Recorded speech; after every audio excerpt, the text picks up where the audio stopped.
মুআজ্জাজ হযরত উলামায়ে কেরাম, সমবেত বেরাদরান ইসলাম, আল্লাহ তাবারক ওয়া তাআলার বড় মেহেরবানি যে আল্লাহ পাক আমাদেরকে আজকে জান্নাতের বাগানে হাজির হওয়ার তৌফিক দান করেছেন। এই জন্য সকলে শুকরিয়াতান বলি আলহামদুলিল্লাহ। আমার সামনে আপনারা যারা আছেন সবাই কি পুরুষ? মহিলা কেউ নাই তো? জিন্দা আছেন তো? মুর্দা? সবাই জিন্দা? আওয়াজটাও জিন্দার মতো করবেন। আমি আসলে খুবই ক্লান্ত, পরিশ্রান্ত, ব্যস্ত এবং অসুস্থ। গতকাল আমার দিনে প্রোগ্রাম ছিল চট্টগ্রাম, রাত্রে নোয়াখালী। আজকে সকাল 7টা থেকে পর্যন্ত 3টা মিটিং করে আপনাদের এখানে আসছি। পরে আমার প্রোগ্রাম আছে, আর রাত্রে আমাকে ময়মনসিংহ পৌঁছতে হবে। এই জন্য আমি কোথাও আসলে 10 মিনিট বসাটা আমার জন্য খুব কঠিন। আপনাদের এখানে 40 মিনিট বসছি, বাকি এখন আমার হাতে সময় খুব শর্ট। আমি অল্প সময়ের ভিতরে বেশি কথা বলবো। আমি কোনো জায়গায় যাই লম্বা চড়া খুতবাও পড়ি না, দুরূদ শরীফের টান দিয়া 10-20 মিনিট কাটাই না। যতক্ষণ কথা বলি কথাই বলি। আল্লাহ তাবারক ওয়া তাআলা আমাদেরকে পৃথিবীর সৃষ্টি জগতের ভিতরে, আসমান জমিন, গোটা পৃথিবীর গোটা সৃষ্টি জগতে আল্লাহ যা সৃষ্টি করেছেন তার মধ্যে সবচাইতে দামি আমাদেরকে বানাইছে। সবচাইতে দামি, ফেরেশতাদের চাইতেও দামি, হুর ও গিলমানের চাইতেও দামি।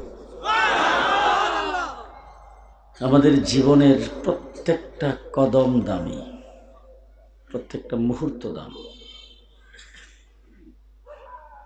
মানুষ হিসাবে আল্লাহ পাক আমাদেরকে বানাইছেন আশরাফুল মাখলুকাত, সৃষ্টির সেরা জাতি। হযরত আদম আলাইহিস সালামের যুগে যারা আসছিল তারাও কিন্তু আমাদের মধ্য থেকে মানুষ। ইব্রাহিম আলাইহিস সালামের যুগের তারাও মানুষ। আদম থেকে শুরু করে এ পর্যন্ত বর্তমান পৃথিবীতে 700 কোটি মানুষ। কিয়ামত পর্যন্ত আরো কত কোটি আসবে তার কোনো হিসাব নাই। সমস্ত মানুষের ভিতরে আল্লাহ পাক আবার আমাদেরকে বানাইছেন দামি। সকল মাখলুকাতের ভিতরে মানুষ দামি, মানুষের ভিতরে আমরা দামি। সুবহানাল্লাহ দিয়ে আসতে, মানুষের ভিতরে আমরা দামি। বাজারে গেলে দেখবেন ফল বিক্রি হয়, কমলা দামি না? আনার দামি না? মালটা, আপেল দামি। কিন্তু একই দোকানে দেখবেন 2-3 জায়গায় রাখা। সে কিন্তু আড়ত থেকে আনছে এক ফেডি, ফেডি বাঙ্গিয়ে আলাদা আলাদা করে 2-3 জায়গায় রাখছে। একটা খুব বড়, দেখতে খুব সুন্দর, এটার উপর দিয়ে একবারে তেল দিয়ে মুছছে, তারপরে সবার উপরে রাখছে। এটার দাম 250 টাকা কেজি। এই ফেডির থেকে আরেকটা বের করছে, এটার দাম মাত্র 120 টাকা। একই ফেডির মাল, বেশ কম হয়েছে কিনা? আমার আল্লাহ পাক বলেন দুনিয়ার যত মানুষ, সমস্ত মানুষকে আমি আল্লাহ পাক হযরত আদমের একই ফেডির থেকে বের করেছি। বের করার পরে রূহের জগতে আমি আল্লাহ তাবারক ওয়া তাআলা তাদেরকে বাছাই করেছি। ওই বাছাইয়ের মধ্যে সবচাইতে দামি হিসাবে তোমরা যারা বিশ্বনবীর উম্মত তাদেরকে বাছাই করে দামি বানাইছে। কে বানাইছে? আল্লাহ। এই ব্যাপারে বোধহয় চেয়ারম্যান সাহেব আল্লাহর কাছে দরখাস্ত করছিলেন, বঙ্গবন্ধু জিয়াউর রহমান। কেউ দরখাস্ত করেনি। বিনা দরখাস্তে আল্লাহ পাক আমাদেরকে আখিরি নবীর উম্মত বানিয়েছে।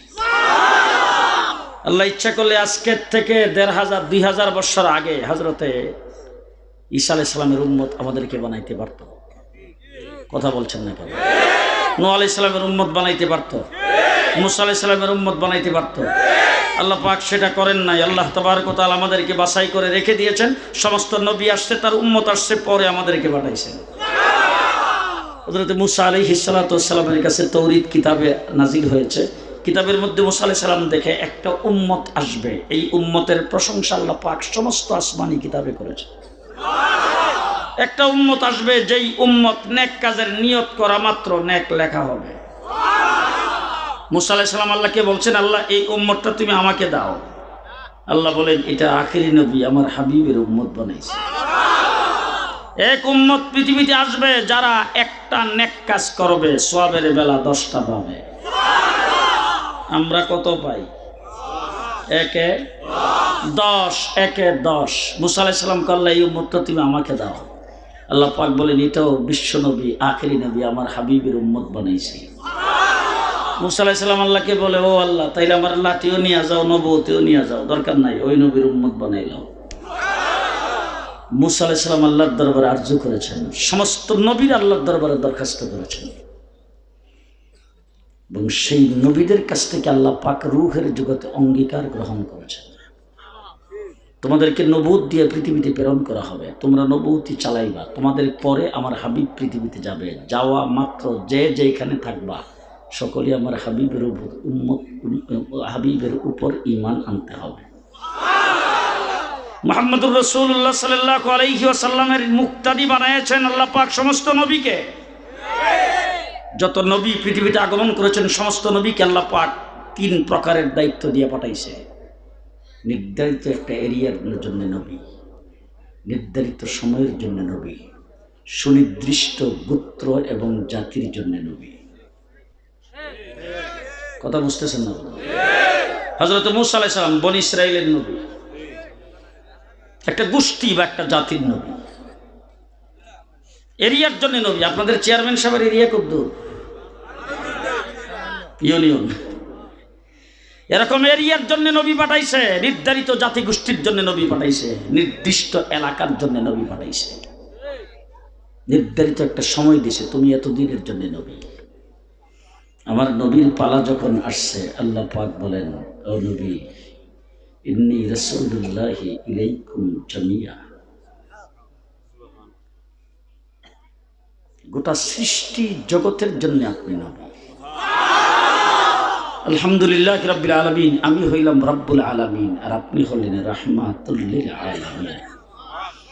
আমি আল্লাহ পাকের রুবুবিয়তের এরিয়া যদ্দূর, আপনার নবুয়তের এরিয়া তদ্দূর। আমি আল্লাহ যেইটুকের জন্য আল্লাহ, আপনি এইটুকের জন্য নবী। আরশ কুরসি লৌহ কলমের জন্য আমি যেমন আল্লাহ, আপনিও আরশ কুরসি লৌহ কলমের নবী। আদম আলাইহিস সালাম থেকে ঈসা আলাইহিস সালাম পর্যন্ত সমস্ত নবীদের আমি আল্লাহ, আপনি সমস্ত নবীদের নবী। আমি জান্নাত জাহান্নামের আল্লাহ, আপনিও জান্নাত জাহান্নামের নবী। আমি আসমান জমিনের আল্লাহ, আপনি আসমান জমিনের নবী। গাছপালা, পোকা মাকড়, জন্তু জানোয়ার, আগুন পানি মাটি বাতাস চন্দ্র সূর্য যাবতীয় সবকিছুর নবী আমার নবী। আস্তে করেন সুবহানাল্লাহ। সাহাবী দৌড়ে এসে বলছে, হুজুর যুদ্ধের ময়দানে যুদ্ধ করতে করতে আসরের নামাজের টাইম তো চলে গেছে, সূর্য অস্ত চলে গেছে। রাসূল পশ্চিম দিকে তাকায়া, সূর্য আসরের টাইমে, আমার নবী সূর্যেরও নবী, ঘুমাইছেন মনে হয়। আবু জাহেল আইসা বলছে, বাতিজা একটা অলৌকিক ঘটনা দেখাও। রাসূল বলছেন, জমিনে দেখাবো না আসমানও।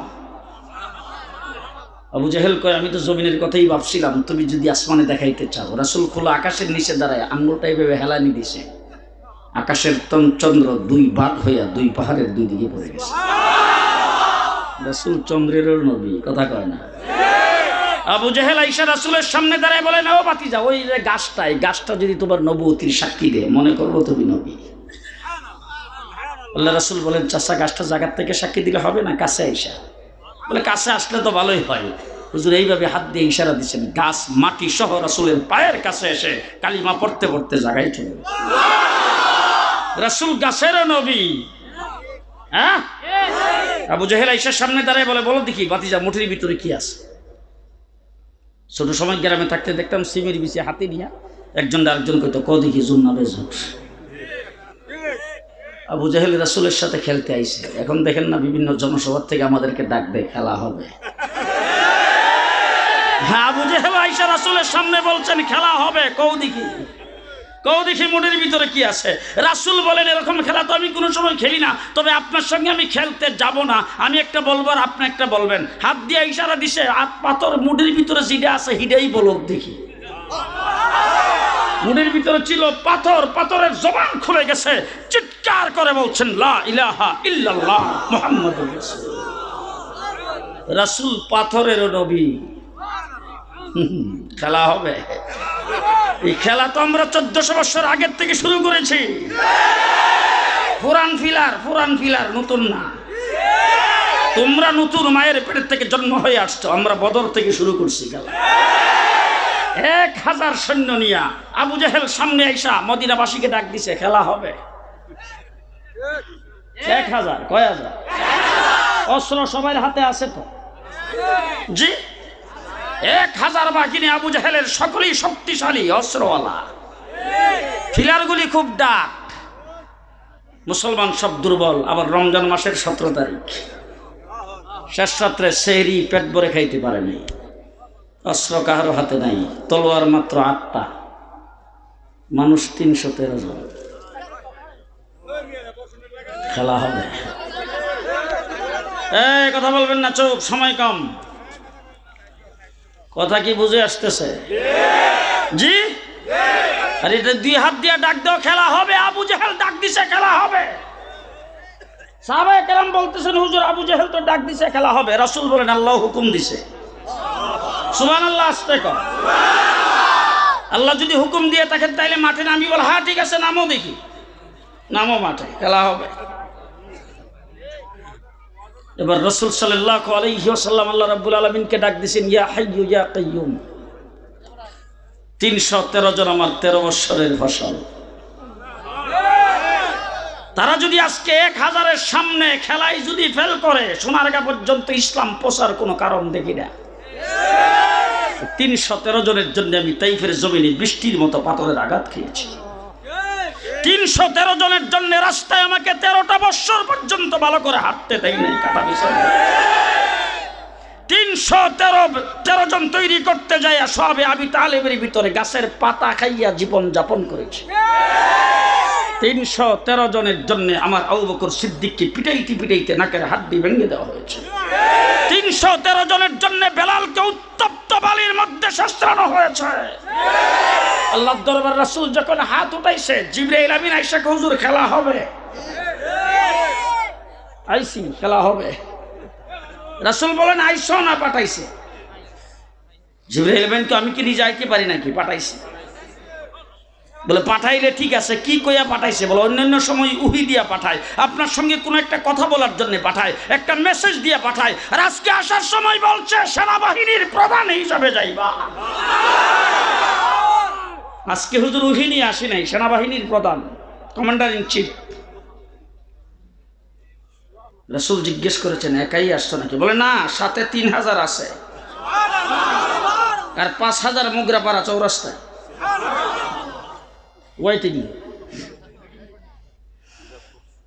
রাসূল বলছেন নামো দেখি, খেলা হবে। বাস, খেলা শুরু। কেমন খেলা খেলছে? 70টারে জাগাই শেষ, 70টারে বান্দা ধরে নিয়ে এসে, আর বাকিগুলি যে শর্ট খায়া গেছে, একটারও কাপড়ের সুপুরের ঠিক নেই। খেলা হবে। আরে খেলা যে কি হবে, আল্লামা নূর হোসেন কাশ্মীর জানাজায় তার প্রমাণ হয়েছে। কার সঙ্গে খেলা কতটুকু খেলতে পারে? ইংরেজ 250 বছর আমাদের সাথে খেলছে। খেলতে খেলতে এমন জায়গায় যায় আবদ্ধ হয়েছে যেখানে 6 মাস সূর্য দেখা যায় না। খেলা তো আমরা ইংরেজের সাথে খেলছি, তোমাদের সাথে কি? তোমরা তো ফিলারই মনে করি না। রাসূল সাল্লাল্লাহু আলাইহি ওয়াসাল্লাম ৩১৩ জনকে মাঠে ছাড়ছে। সাহাবায়ে কেরাম দৌড়ে এসে হুজুর ব্যাপারটাই বুঝলাম না, খালি আওয়াজ শুনি মানুষ দেখি না যে। বলে কি আওয়াজ শুনো? বলে খালি শুনতেছি আকবিল আকবিল আকবিল, আগে বাড়ো আগে বাড়ো আগে বাড়ো। রাসূল ডাক দিয়া বলে কথা কইস না, ফেরেশতাদের কমান্ডার জিবরাইল আমিন ফেরেশতাদের যুদ্ধ পরিচালনা করে। সাহাবী এসে বলতেছে হুজুর সাদা বড় বড় পাগড়িওয়ালা যে দৌড়তেছে হুজুর, এদের দৌড়ের সাথে আমরা পারি না, এরা কারা? বলে এরা খায়ের করা ফিলা। খেলা হবে? কিসের খেলা আমাদেরকে দেখো, আমরা 1400 বছর যাবত তো খেলছি। আরে খেলতে খেলতেই তো পর্যন্ত আসলাম। আমাদের খেলায় কোনোদিন কোনো পরাজয় নেই, মরলেও শহীদ। জি, বিছনায় পড়ে মরবেন, অসুস্থ হয়ে মরবেন, যেভাবেই মরেন, আল্লাহর ওলি হয়ে মরছেন, মৃত্যুর সময় একবার পরিষ্কার লা ইলাহা ইল্লাল্লাহ পইরা আস্তাগফিরুল্লাহ পইরা একবার আল্লাহরে ডাকতে ডাকতে দুনিয়ার থেকে বিজয়ী হয়েছেন। উলামায়ে কেরামকে জিজ্ঞেস করে দেখেন, কবরের জিন্দগি পার করবেন, হাসরের ময়দানে উঠবেন, তারপরে হিসাব নিকাশ হবে, এরপরে ফুলসিরাত পার হইবেন, তারপরে জান্নাত। আর যদি ইসলামের জন্য যদি শাহাদাত বরণ করো, গার মটকায় দিবা, মটকায় দেখো না, ডাইরেক্ট জান্নাত। আমার কথা না, রাসূলের কথা, রাসূলের কথা। জান্নাতে ডাইরেক্ট যাইতে চাও, শাহাদাতের মৃত্যু ছাড়া ডাইরেক্ট যাওয়া যাবে না। শাহাদাতের মৃত্যু ডাইরেক্ট জান্নাত, গার মটকায় দিবা। হাই হাই, তুমি কিসের গার মটকাইবা? যার গাট মটকাইবা তারও তো হাত দুইটা। কার গার মটকাই দিতে চাও? ইংরেজ পরে 200 বছর গার মটকাইবার চেষ্টা করেছেন, পারে নাই। আবু জাহেল আল্লাহর নবীর গার মটকাইবার চেষ্টা করেছেন, পারে নাই। 1450 বছর হক আর বাতিলের লড়াই হয়েছে, 1450 বছরে হক জিন্দা রেখেছেন, জীবিত রয়েছে, হক জয়যুক্ত হয়েছে। আরে নমরুদ বলেছেন গার মটকায় দিবে, হযরত ইব্রাহিম আলাইহিস সালামের পারে নাই। পারছে? জি, পারে নাই। নবী মুহাম্মদুর রাসূলুল্লাহ সাল্লাল্লাহু আলাইহি ওয়াসাল্লামের উম্মত আমরা। কথা বলেন ঠিক না ঠিক? ওই জিবরাইল আমিন তো এখনো আছে, বয়স হয়েছে মনে হয়, পাওয়ার কমছে। বদরের ফেরেশতাগুলো বোধ হয় গত 71-এর মুক্তিযুদ্ধে মারা গেছে। না এখনো আছে? এখনো আছে। কথা বুঝে আসতেছে তো? কথা বুঝে আসতেছে তো? মুহাম্মদুর রাসূলুল্লাহ সাল্লাল্লাহু আলাইহি সাল্লামের সাথে খেলা হবে, বাস। আল্লাহ রাসূল সাল্লাল্লাহু আলাইহি সাল্লাম বলেন, মুরগির ভিতরে পাথরই তো বলবে কি বলার।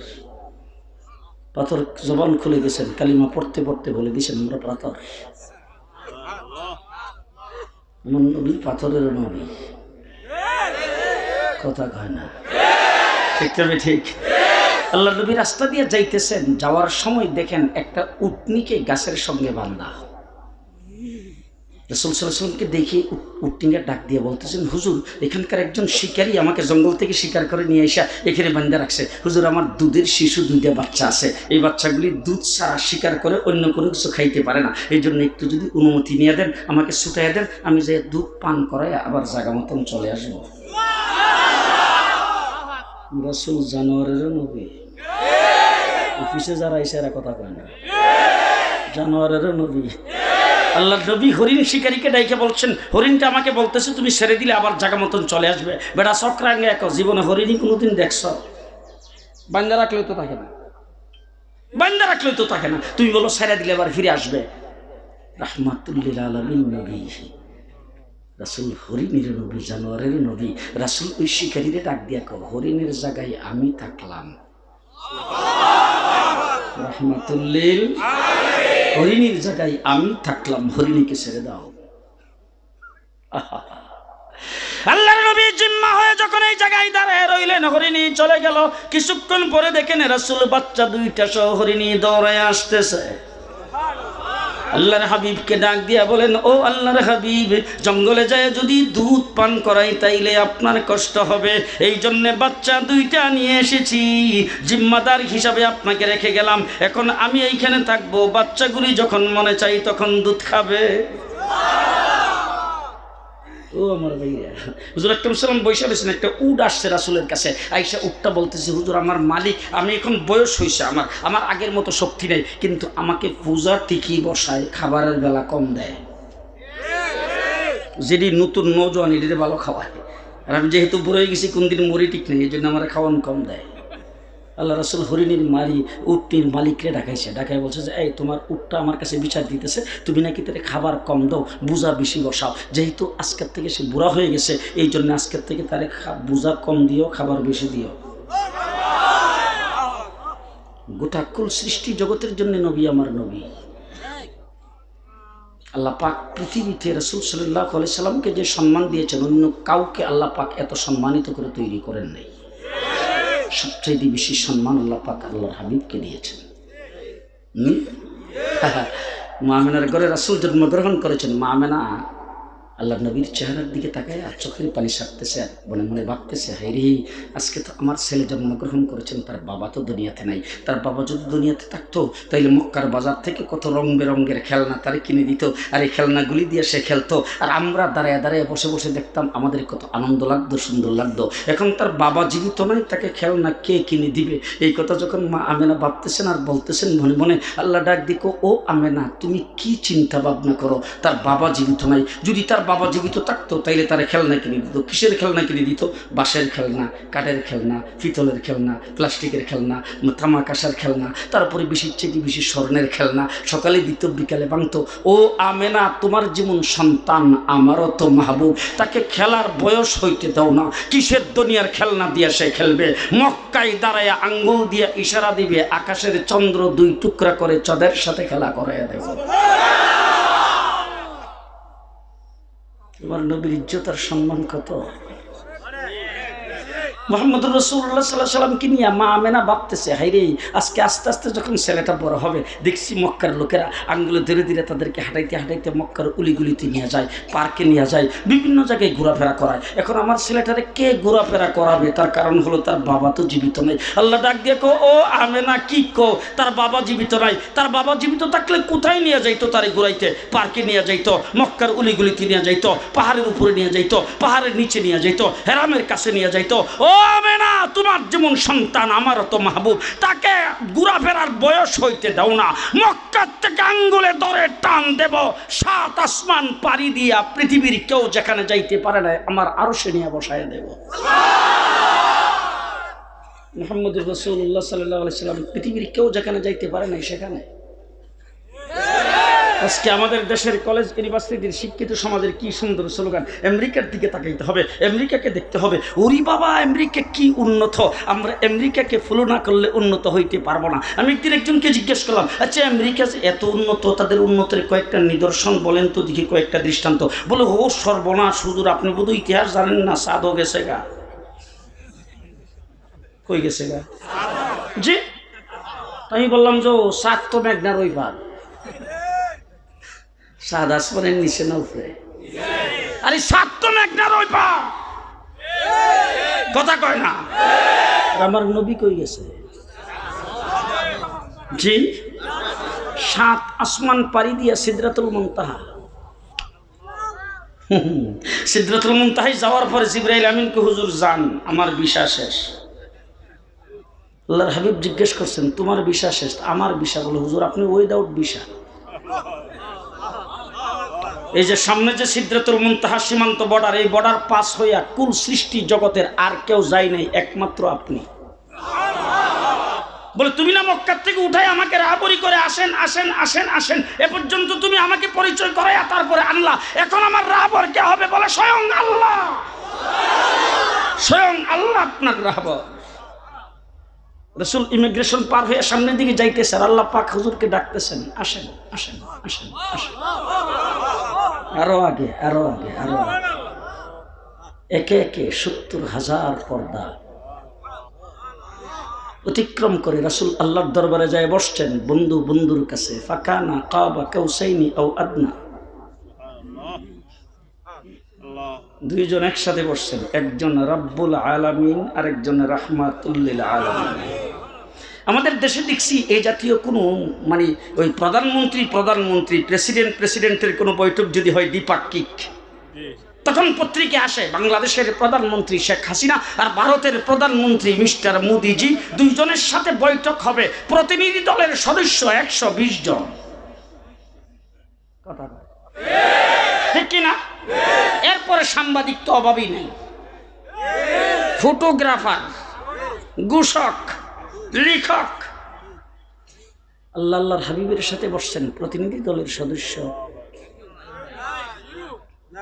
ঘুমাইছে প্রতিনিধি দলের সদস্য কয়জন bodyguard first secretary second secretary লেখক ঘোষক সাংবাদিক ফটোগ্রাফার কেউ নাই হযরত জিবরাইল আমিন সিদরাতুল মুনতাহার গুড়ায় দাঁড়ায়া দাঁড়ায়া মনে মনে ভাবতেছে কিরে আদম থেকে ঈসা পর্যন্ত দিয়ে আমি মাধ্যম এখন দিয়ে আরো দুইজন ডাইরেক্ট যিনি সৃষ্টি করেছেন আর যার খাতিরে সৃষ্টি করেছেন যিনি সৃষ্টি করেছেন আর যার খাতিরে সৃষ্টি করেছেন তারা দুইজন ডাইরেক্ট আল্লাহর হাবিব আল্লাহকে জিজ্ঞেস করেছেন ও আল্লাহ তুমি তো হযরত আদম আলাইহিস সালামরে বানাইছো সফিউল্লাহ বলে হ নূহ আলাইহিস সালামকে বানাইছো নাজিহুল্লাহ বলে হ ইব্রাহিমকে বানাইছো খলিলুল্লাহ বলে হ মুসা আলাইহিস সালামকে বানাইছো কালিমুল্লাহ বলে হ ঈসা আলাইহিস সালামকে বানাইছো রূহুল্লাহ বলে হ ইব্রাহিমকে বানাইছো খলিলুল্লাহ বলে হ হযরত ইসমাইলকে বানাইছো জবিহুল্লাহ বলে হ হযরত নূহ আলাইহিস সালামকে বানাইছো নাজিহুল্লাহ বলে হ আমার জন্য কি রাখছো বলে আপনাকে বানাইছি রাসূলুল্লাহ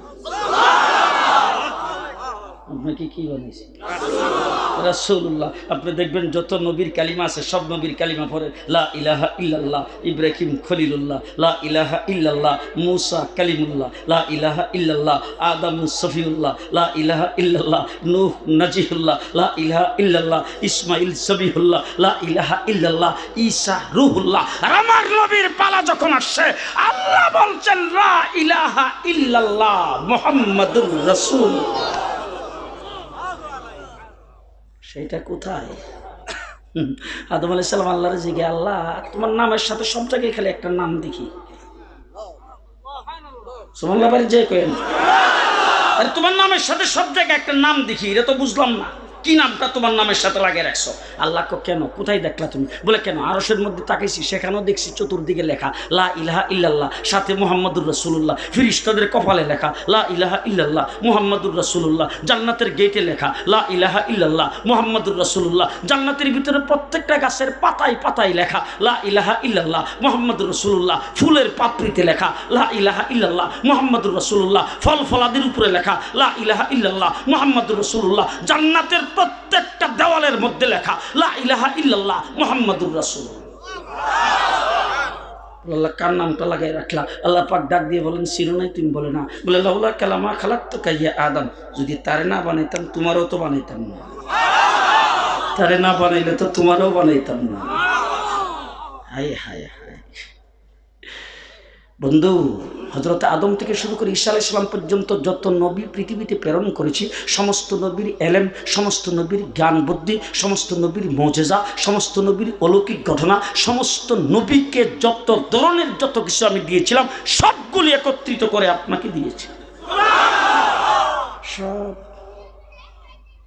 সব আপনাকে দিয়ে ফেলেছি তবে আপনারটা তাদেরটার মধ্যে বেশ কম আছে বলে কি বেশ কম বলে আদম হযরত মূসা আলাইহিস সালামের হাতের লাঠি আছে মাটির মধ্যে ছাড়লে কি হয় সাপ হয় আর আপনার হাতের লাঠি সাহাবীর হাতে দিবেন তলোয়ারে পরিণত হবে যুদ্ধের ময়দান থেকে দৌড়ে এসে সাহাবী বলতেছেন হুজুর তলোয়ার ছাড়া অস্ত্র ছাড়া কি যুদ্ধ করা যায় আমার হাতে একটা তলোয়ার দেন রাসূল একটা মরা শুকনা খিজুরি গাছের ডাল পরে রয়েছে টানটা দইরা সাহাবীর হাতে দিয়ে যাও যাও যাও যাও সাহাবীটা নিয়ে আইবে উপরের দিকে লাগা দিছে সাথে সাথে তলোয়ার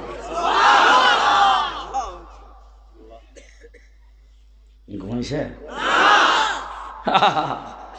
ও হাবিব হযরত মুসা আলাইহিস সালামের হাতে লাঠি মরুভূমির উপর দিয়ে যাইতেছে মুসা আলাইহিস সালামের উম্মত যারা ছিল এগুলি কিন্তু ওই বনি ইসরাইল ইহুদি যারা বাইতুল মুকাদ্দাস দখল করে রাখছে বুঝেন না গোটা পৃথিবীর সবচাইতে বড় সন্ত্রাসী আস্তে ক পৃথিবীকে আগ অগ্নি শর্মা করে ফেলেছেন সেই ইহুদি সম্প্রদায় ঠিক না বে ঠিক ওই এরাই হইল মুসা আলাইহিস সালামের উম্মত এটা ঠাট আমার আগের থেকে মুসা আলাইহিস সালামের পেছনে স্লোগান দেওয়া শুরু করছে মুসা মরুভূমির উপরে পানি নাই তোমার আল্লাহ রেখো পানি দিত মুসা আলাইহিস সালাম আল্লাহরে ডাক দিয়ে আল্লাহ এগুলি বড় বিপদ হয়ে আছে এরা তুই হরতাল ডেকে লাইলো মাত্র আল্লাহ এখন পানি নেই পানির কি ব্যবস্থা করি আল্লাহ ডাক দিয়ে কয় শ্বশুর বাড়ির সালামিটা দিয়ে সামনের পাত্রটার মধ্যে বাড়ি দাও মুসা আলাইহিস সালামের হাতের লাঠি কিন্তু শ্বশুর বাড়ির সালাম দিছে পাত্রের মধ্যে বাড়ি 12টা নহর জারি কয়টা নহর হ্যাঁ আল্লাহর নবী আল্লাহর হাবিব সুলে হুদাইবিয়ায় যখন 1400 সাহাবী নিয়ে সেখানে হাজির হয়েছেন, রাসূলের কাছে সাহাবীরা এসে বলছেন, হুজুর পানি নাই। আল্লাহর নবী বলে, তোমাদের পানির ভাণ্ডগুলি নিয়ে আসো। সবাই পানির থলিগুলি নিয়ে এসেছে। হুজুর একটা বর্তন দিয়ে বলেছেন, পানির থলিগুলি উল্টায় জারা দাও। উল্টায় যখন সবাই জারতে শুরু করেছেন, পানি কোনোটার থেকে পরে 1 ফোঁটা, কোনোটার থেকে আধা ফোঁটা, পানি নাই পড়বে কোথায় থেকে। রাসূল ওই বর্তনের মধ্যে হাত রেখে এইভাবে ঘষা দিয়েছেন। একটু ঘষা দিয়ে উপরের দিকে হাতটা উঠাইয়া আঙ্গুলগুলি ফাঁক করে ধরেছেন। প্রত্যেকটা আঙ্গুলের ফাঁক দিয়া নহর জারি হয়ে গেছে।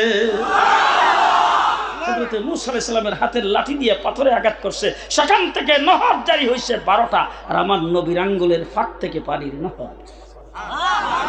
হাবিব, তাদেরকে কি দিয়েছিলাম? আপনাকে অগণিত দিয়েছি, অগণিত। বলে কেরম অগণিত? বলে আরে সমস্ত নবীদেরকে তো আমি মওজিজা দিয়েছি, 1টা 2টা 3টা 4টা। বুজুর্গের দিন লেখছেন, হযরত আদম থেকে ঈসা পর্যন্ত সমস্ত নবীকে যত মওজিজা দান করেছেন, সমস্ত মওজিজা যদি একত্রিত করা হয়, করে যদি ক্যালকুলেটর মেশিন দিয়া, মোবাইল দিয়া যদি গড়ে ভাগ করা হয়, মাত্র 3টা করে পড়ে। প্রত্যেক নবীর বাগে গড়ে কয়টা করে? 3টা করে। আর আমার নবীর পালা যখন আসছে, আল্লাহ ডাক দেখো, মাথার থেকে পায়ের পাতা পর্যন্ত আপনার পুরা বডিটা পুরাটাই মওজিজা। বলে কেমন মওজিজা? বলে আপনার প্রস্রাব পায়খানা মেশকে আম্বর চাইতে বেশি সুগন্ধি। আপনি যখন শরীর থেকে গাম বের হবে, গামটা মেশকে আম্বর চাইতে বেশি সুগন্ধি। আপনার মুখ থেকে তুতু বের হবে, তুতুটাও মওজিজা। আপনি জিহ্বা নাড়া দিবেন মওজিজা, আপনি দাঁত বের করবেন মওজিজা, আপনি ঠোঁট লাড়া দিবেন মওজিজা, আপনি চুপ করে থাকবেন মওজিজা, আপনি নিচের দিকে তাকাইবেন মওজিজা, আপনি উপরের দিকে তাকাইবেন মওজিজা, আপনি ব্রেইনের দ্বারা চিন্তা করবেন মওজিজা, আপনি আঙ্গুল লাড়া দিবেন মওজিজা, হাত লাড়া দিবেন মওজিজা, হাত উপরের দিকে উঠাইবেন, হাতটা মুখে মুছবার আগে মদিনাতে বৃষ্টি নাজিল করে দেওয়া হবে। রাস্তার কিনারে বসে হাত উঠাবেন, আবু হুরায়রার মার অন্তরে হেদায়েত পৌঁছায় দেওয়া হবে। দারে আরকামে বসে হাত উঠাবেন, উমরকে মুসলমান করে আপনার দরবারে পাঠিয়ে দেওয়া হবে। আপনার গোটা জিন্দেগির প্রত্যেকটা কদমে কদমে মওজিজা। ও হাবিব, একটা জিনিস কাউকে দেই নাই, শুধু আপনার জন্য রাখছি। এবারে কমন, আগামী তাইলে এবছরও কইতাম, একটা জিনিস শুধু আপনার জন্য রাখছি, আর কাউকে দেই নাই। আল্লাহর হাবিব জিজ্ঞেস করেন, আল্লাহ এই জিনিসটা কি? বলে এই জিনিসটা হইল পৃথিবীর সৃষ্টির থেকে শুরু করে একবারে জান্নাত পর্যন্ত সব জায়গায় আমি যেখানে আপনি সেখানে। আমি আর আপনি একসাথে থাকবো, কোথাও জুদা হব না। বলে আল্লাহ কিভাবে জুদা হবো না? বলে আরে জান্নাতের দিকে তাকায় দেখেন, প্রত্যেকটা গাছের পাতায় পাতায় আমার নাম যেখানে আপনার নাম সেখানে। আসমানি যত কিতাব, সব কিতাবে যেখানে আমার নাম সেখানে আপনার নাম। নবীদের মুখে যেখানে আমার নাম সেখানে আপনার নাম। তামাম সৃষ্টি জগতের ভিতরে যেখানে আমার নাম হবে সেখানে আপনার নাম হবে। আরে আপনার উম্মতের ভিতরে কিয়ামত পর্যন্ত যত আজান হবে, আশহাদু আল্লা ইলাহা ইল্লাল্লাহ যেখানে, আশহাদু আন্না মুহাম্মাদুর রাসূলুল্লাহ সেখানে, কোরআনে যেখানে আতিউল্লাহ থাকবে সেখানে আতিউর রাসূল থাকবে, কবরে যেখানে মার রাব্বুকা বলা হবে আমার নবীওকে বলা হবে, হাসরের ময়দানে যেদিন উঠবেন সেদিন মুকাবে মাহমুদ আমি আল্লাহ পাকের নিকটতম জায়গায় আপনার জায়গা হবে। জান্নাতীদের সামনে যেদিন আমি আল্লাহ পাক দিদার দেব, দিদার ঘুমাইছে জি, সবচেয়ে বড় নিয়ামত জান্নাতের ভিতরে যেটা হবে আল্লাহ পাকের দিদার। আল্লাহ পাকের, আল্লাহ পাকের খুব ভালো করে মনে রাখেন, আল্লাহ পাকের দিদার কারা পাবে? খুব ভালো করে মনে রাখেন, হাজার হাজার লক্ষ লক্ষ বছর পর্যন্ত জাহান্নামে থাকবে, আল্লাহরে দেখার নসিব হবে না। জাহান্নামীরা আল্লাহকে দেখবে না, জান্নাতি যারা তারা তারা আল্লাহ পাককে দেখবে, আল্লাহ পাককে দেখবে। আল্লাহ পাক জান্নাতবাসীকে জিজ্ঞেস করবেন, ও জান্নাতীরা তোমরা কি সব কিছু পাইছো? বলা হয় কোনো কিছু দাবি টাবি আছে? বলে আল্লাহ খাওয়ার কথা মনে হইলে খাওয়া সামনে এসে হাজির। বুঝেন না কারবার? আপনাদের এইখানে ওই যে, আপনাদের এখানে তো ওই যে কি করে বুদ্ধার বাজার, এরপরে তো মেঘনা নদী, কি সুন্দর বিভিন্ন মাছ টাছ পাওয়া যায়, আবার ওইখানে বিভিন্ন ধরনের পাখিও তো পাওয়া যায় সব। তো হাসরের ময়দানে আপনারা যখন জান্নাতে যাইবেন তখন গুলি খালি ওখানে যায় সেটা একটা পাখির কথা যদি মনে হয়, বাটারাটা যে খাইতাম, কি বালি হাঁস মনে হওয়ার সাথে সাথে জাকের জাক পাখি সামনে আইসা একটার আর একটা ঘুষি দিব আর টুকুর দিব, তুই সব জান্নাতি আমারে খাইব, তুই সব জান্নাতি আমারে খাইব। হাদিসে পাকে রাসূলের সাথ করেছেন এরকম হাজার হাজার হাজার হাজার যখন ধাক্কা থেকে শুরু করবে, একটা মধ্যখান দিয়ে এসে সবগুলির একবারে ছিটকাইয়া দিয়ে উপর দিকে উড়ায়, হাতগুলি উপর দিকে উড়ায় বলবেন যে এই জান্নাতি দেখো তো আমার দিকে তাকায়, আমার ভিতরে চর্বিগুলি কেমন দেখা যায়, আমি খাইতে বড় মজার। ওই জান্নাতি ওখানে সিংহাসনে বসে থেকে খালি একটু ইশারা দেবেন, ইশারা দেওয়ার সাথে সাথে জবাই করা লাগবে না, চামড়া ছিলা লাগবে না, অটোমেটিক জবাই হইয়া কবাব হইয়া সামনে। জান্নাতুন তাজরি মিন তাহতিহাল আনহার কুল্লামা রুজিকু মিনহা মিন সামারাতির রিজকা ক্বালু হাযাল্লাযী রুজিকনা মিন ক্বাবল ওয়া উতু বিহি মুতাশাবিহা ওয়া লাহুম ফিহা আজওয়াজুম মুতাহহারা। আজকাল দেখবেন আমাদের দেশে বিয়ে বিয়ে ডাবল বিয়ে যখন বিয়ে হয় আর কি, তখন কিন্তু প্রথম রাত থেকেই গন্ডগোল। তুমি তুমি তুমি আসলা কো, বলে বদরুন্নেসা। তুমি কে আসলা, বলে জিয়া হলো। লো জিয়া হলের কত কিছু জীবনে শুনছি, এটা ওইটাকে আমিও তো বদরুন্নেসা কতটা শুনছি, এই কিন্তু লাগলো কথা কয় না। আমরা আল্লাহ বলেন আজওয়াজুম মুতাহহারা, পাক ও পবিত্র বিবি। গাছের মধ্যে একটা আপেল ধরা থাকবে, ওই আপেলটা জান্নাতে ওখান থেকে পারবে, পারার পরে আপেলটার মধ্যে বাড়ি দিবে, আপেলটা দুই ভাগ হবে, ভিতরে একটু হুর বসা। জীবনে আর কেউ কোনোদিন দেখে নেই, সর্বপ্রথম সে তোমাকে দেখবে, তুমি তাকে দেখবে। জি আজকাল তো ফেসবুকে দেখায়, ফেসবুকে খালি তোমারে দেখায় না, আরো হাজার মানুষ দেখার পরে তোমারে দেখায়। ঠিক না বে ঠিক, ঠিক না বে ঠিক। আজকাল আমরা যদি নারীদের কথা বলি তাইরে বলে আমরা নাকি নারীদেরকে ঘরের ভিতরে আটকে রাখতে চাই। আমরা নারীদের ঘরের ভিতরে আটকে রাখতে চাই না। নারী জাতিকে আল্লাহ পাক দামি বানাইছেন, দামি জিনিসকে মানুষ ভিতরেই রাখে। কথা কয় না, দামি জিনিস বাইরে রাখে না, ভিতরে রাখে। দামি জিনিস ভিতরে রাখে, এই জন্য আমরা ভিতরে রাখতে চাই। জান্নাতের ভিতরে তখন আল্লাহ পাক বলবেন এই আর কি চাও, সব কিছু তো পাইছো, কোনো কিছু বাকি আছে? বলে দেখতেছি না। বলে চিন্তা ভাবনা করে কো। তখন সমস্ত মানুষগুলি মিল্লা আলেম উলামায়ে কেরামের কাছে যাবে। কার কাছে? এখন দেখো আলেমদের বলে হাত ভেঙে দিব। তিনটা অপশন, হাত ভেঙে জেলখানার ভিতরে বন্দি করে রাখবো। 2 নম্বর অপশন হইলো কোনো কথা বলতে পারবেন না, একদম চুপচাপ থাকবেন। 3 নম্বর হইলো ভালো না লাগলে পাকিস্তান যাবেন।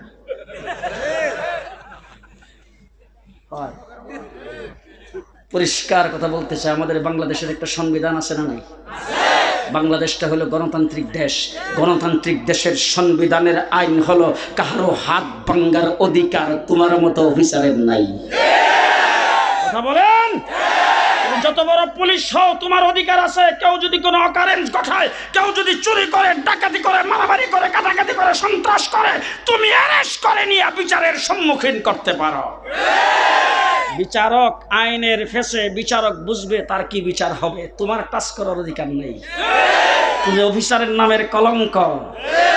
তুমি একজন অফিসার হইয়া কি করে বললা হাত ভাঙিয়ে জেলখানার ভিতরে নিয়ে ঢুকিয়ে দিবা? তোমার সে অধিকার আছে?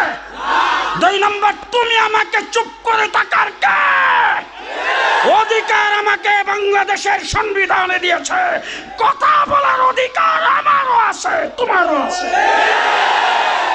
পরিষ্কার ভাষায় বলতে চাই, জুনায়েদ আল হাবিবের কণ্ঠকে স্তব্ধ করা যাইতে পারে, মামুনুল হকের কণ্ঠকে স্তব্ধ করা যাইতে পারে, কিন্তু হাজারো আলেমের কণ্ঠকে স্তব্ধ করা যাবে না। কি বলেন, যাবে? যাবে। কণ্ঠকে স্তব্ধ করার অধিকার পৃথিবীর কোনো অফিসারের নাই।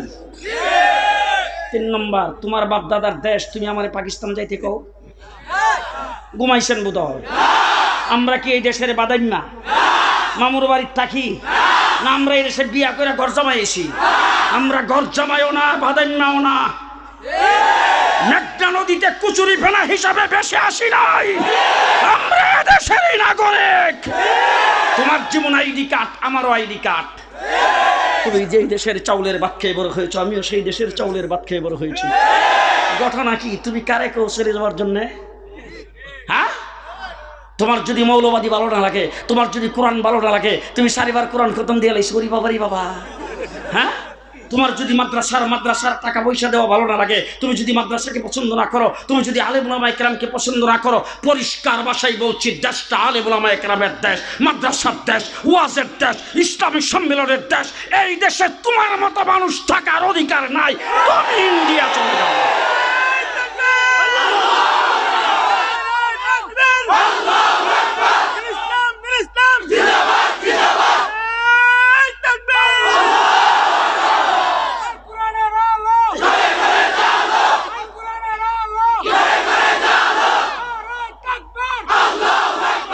মসজিদ, মাদ্রাসা, আযান, নামাজ, টুপি দাড়ি যাদের পছন্দ না হবে, তারা বর্ডার ফাঁস হয়ে চলে যাও। এই দেশ তোমাদের জন্য নয়, নাস্তিক আর মুক্তারদের জন্য এই দেশ নয়, ধর্মপ্রাণ মুসলমানের দেশ। ঠিক না বেঠিক? বিশ্বাস না হলে মুক্তিযুদ্ধের ইতিহাস তালাশ করে দেখেন, কয়জন মুসলমান বীর প্রতীক, কয়জন মুসলমান বীর উত্তম, কয়জন মুসলমান খেতাবদারী মুক্তিযোদ্ধা, আর কয়জন বিধর্মী। সেক্টর কমান্ডার কয়জন ছিল মুসলমান? মুক্তিযুদ্ধের ইতিহাস তালাশ করে দেখেন। মুক্তিযুদ্ধ করেছেন মেজর এম এ জলিল, হযরত হাফিজ হুজুরের মুরিদ হয়েছিলেন। আমি মেজর এম এ জলিলের সাথে, হাফিজ হুজুরের সাথে আপনাদের সোনারগাঁও আসছি। তো একদিন বসে চা খাইতেছি, জিজ্ঞেস করলাম, জলিল ভাই ডাকতাম, জলিল ভাই মুক্তিযুদ্ধের কিছু একটু স্মৃতি স্মরণ করেন তো। উনি বলে যে আপনাদের শুধু একটা কথা বলে রাখি, কয়দিন বাসি জানি না, ভবিষ্যতে বলতে পারবেন। আমরা মুক্তিযোদ্ধারা যখন যুদ্ধ করতাম, যুদ্ধক্ষেত্রে আমরা নামাজের টাইম হলে আযান দিয়ে একজনকে ইমাম বানায়া জামাতের সাথে নামাজ আদায় করেছি। মুক্তিযুদ্ধ বাংলাদেশে ইসলামের বিরুদ্ধে হয় নাই। এই যে মুক্তিযুদ্ধ বসে আছে, মুক্তিযুদ্ধ ইসলামের বিরুদ্ধে হয় নাই। বঙ্গবন্ধু শেখ মুজিবের 6 দফা ইসলামের বিরুদ্ধে একটা বাক্য নাই। মুক্তিযুদ্ধ হয়েছে পাকিস্তানের জুলুম আর নির্যাতনের বিরুদ্ধে। মুক্তিযুদ্ধ হয়েছে জালেমদের জবাব দেওয়ার জন্য, মুসলিমের লড়াই। আমার বন্ধুগণ, পরিষ্কার ভাষায় বলছি, দেশ আমার, তুমি আমাকে চলে যেতে বলো।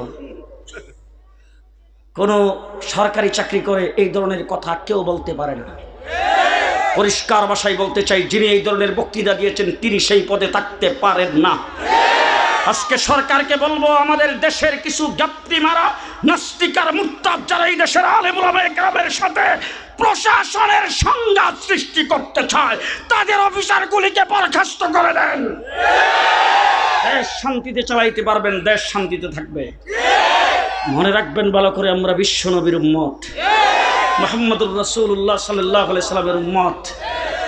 আমার নবী মুহাম্মদুর রাসূলুল্লাহ সাল্লাল্লাহু আলাইহি ওয়াসাল্লাম, আল্লাহ পাক জিজ্ঞেস করছেন, বন্ধু এ পর্যন্ত যা আইলেন কিছু মনে করে আইছেন নাকি? কি ভাবতে ভাবতে আইছেন? বলে, আমার উম্মতরে ভাবতে ভাবতে আইছি। হ্যাঁ, সুবহানাল্লাহ, আস্তে কই নাচতে। কোথায় আল্লাহ পাকের আরশে যায় বসার পরে রাসূল বলছেন, উম্মতরে ভাবতে ভাবতে আইছি। বলে, আমি আমার উম্মতরে চাই। আল্লাহ রাব্বুল আলামিন ডাক দিয়ে বলেন, আপনি তো দুনিয়া থেকে চলে আসবেন, আপনার জন্য তো বেশি দিন দুনিয়াতে থাকার না। আপনি চলে আসার পরে কিয়ামত পর্যন্ত কোনো নবী আসবে না। এই উম্মতের জিম্মাদারি আমি আল্লাহর। হ্যাঁ, আস্তে আস্তে আস্তে, এই উম্মতের জিম্মাদারি, আস্তে বলেন না, আস্তে বলেন না, এই উম্মতের জিম্মাদারি কার? আরো জোরে বলেন, কার? সুতরাং উম্মতের জিম্মাদারি আল্লাহর। তুমি গার ভেঙে দিবা, তুমি খেলবা, তুমি পাকিস্তানে পাঠিয়ে দিবা, তুমি হাত ভেঙে দিবা। হাই হাই হাই, তুমি তো চিনো নাই, চিনো নাই। জিম্মাদারি আল্লাহর। সুতরাং আমরা আল্লাহকে নিয়ে কথা বলি। আমাদের কানেকশন দিল্লির সাথে নয়, মদিনার সাথে। আমাদের কানেকশন মুদির সাথে নয়, আমাদের কানেকশন মহানবীর সাথে। ঠিক কিনা জোরে গান? আজকে যারা রাস্তায় নেমে স্লোগান দিয়েছেন, হেফাজতে ইসলাম মেড ইন পাকিস্তান, পরিষ্কার ভাষায় বলতে চাই, হেফাজতে ইসলাম মেড ইন মদিনার। তোমরা যারা হেফাজতে ইসলামের বিরুদ্ধে শাহবাগীরা স্লোগান দিয়েছ, তোমরা শাহবাগীরা মেড ইন ইন্ডিয়ান। তোমাদের জায়গায় ইন্ডিয়ার মুদির দেশে হতে পারে, বাংলাদেশে হবে না। আল্লাহ আমাদের কবুল করুক। সবাই বলেন আমিন। এরা সবাই বলেন আমিন। দেশটা মসজিদ মাদ্রাসার দেশ। আজকে প্রশ্ন করে টাকা পয়সা কোথার থেকে আসে, আলেমুল আমা কেরাম কোত্থেকে টাকা পায়, এত বড় বড় বিল্ডিং কোত্থেকে হয়, বড় বড় ডেক দিয়ে পাক হয়, মাদ্রাসার এই টাকা পয়সা কোথার থেকে আসে, মাস গেলে বেতন কোথার থেকে পায়? আরে বাবা, আমরা জাকাতের পয়সায় যদি বেতন নিয়ে থাকি, আমরা যদি জাকাতের পয়সা মাদ্রাসায় কালেকশন করি, জাকাত হলো মুসলমানদের জন্য ফরজ, এইটা হলো মুসলমানদের জন্য ফরজ, এইটা জায়েজ। মুসলমানদের মালকে যেই টাকার দ্বারা পবিত্র করা হয়, আর তোমরা সুদ আর ঘুষের টাকা দিয়ে বেতন পাও।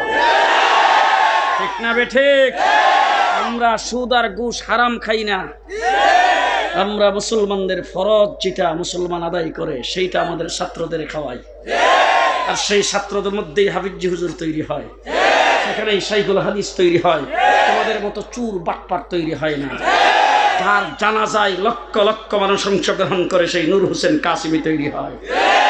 প্রণব মুখার্জি মারা গেছে, বাংলাদেশের প্রধানমন্ত্রী আর প্রেসিডেন্ট শোক প্রকাশ করে, নূর হোসেন কাসিমির বেলায় কলম ধরতে পারে না। জানাজাটা জাতীয় ঈদগাহ করতে দেবে না, বলে বাইতুল মুকাররম করবে। ঠিক আছে, বাইতুল মুকাররম। আমার একজনে ফোন দিছে ব্রাহ্মণবাড়িয়ার থেকে, জিজ্ঞেস করলাম জানাজাই দেখলাম না, বলে হুজুর টিকা তুলি দাঁড়াইছিলাম। জি চিনলা না কারে কয়? হাই হাই হাই, জানাজা কবে হবে ঠিক নাই।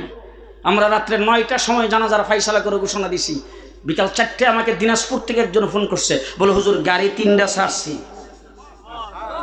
আমি বললাম কি উদ্দেশ্যে আসছেন? বলে জানাজা তো হবে হুজুর একবার, আমরা রওনা হয়ে গেছি। মুসলমান, হযরত ইমাম আহমদ ইবনে হাম্বল, শেষ কথা ভালো করে মনে রাখেন, উলামায়ে কেরামের উদ্দেশ্যে বলছি, মনে রাখেন। ইমাম আহমদ ইবনে হাম্বল বাদশার সাথে বসছেন, দরবারি মৌলবীরা পাশে বসা। দরবারি মৌলবী ছিলেন তো? হ্যাঁ, দরবারি মৌলবী। 5 জনের মসজিদে নামাজ হয়। কি ফতোয়া! হাই হাই হাই রে, 10 জন হইলে জুমার নামাজ, তারাবির নামাজে 12 জন হইলে সই। এবার হাজার হাজার গোটা পৃথিবীর লক্ষ লক্ষ মসজিদে খতমে তারাবি হয় নাই। পরিষ্কার ভাষায় বলতে চাই, করোনা যতটুকু ক্ষতি করেছে এর চাইতে বেশি ক্ষতি হয়েছে মুসলমানদের যারা তারাবির নামাজ পড়তে পারে না। করোনা যতটুকু ক্ষতি করেছে এর চাইতে 100 গুণে বেশি ক্ষতি করেছে হজকে বন্ধ করে। ঠিক কিনা? ঠিক কিনা? আমি তো বলতে চাই, করোনা নয়, এটা ইসলাম ধর্মের বিরুদ্ধে একটা ষড়যন্ত্র। খুব ভালো করে মনে রাখবেন, গণজমায়েত হইলেই যদি করোনা ধরে, গরুর বাজারে গণজমায়েত কোথায় ছিল? গরুর বাজারে করোনা গেল না কেন? জি, মাছের বাজারে যারা মাছ বিক্রি করে আজ পর্যন্ত একটাও শুনলাম না করোনা ধরতে। আরে মুরগির বাজারে সবসময় মুরগি কিনে, হেরে জিজ্ঞেস করি, এই করোনা আইসে পর থেকে দি তুই মুরগি বেশ, তরে কোনদিন করোনা ধরে না? বল হুজুর আপনাদের দোয়ায় আসতো না।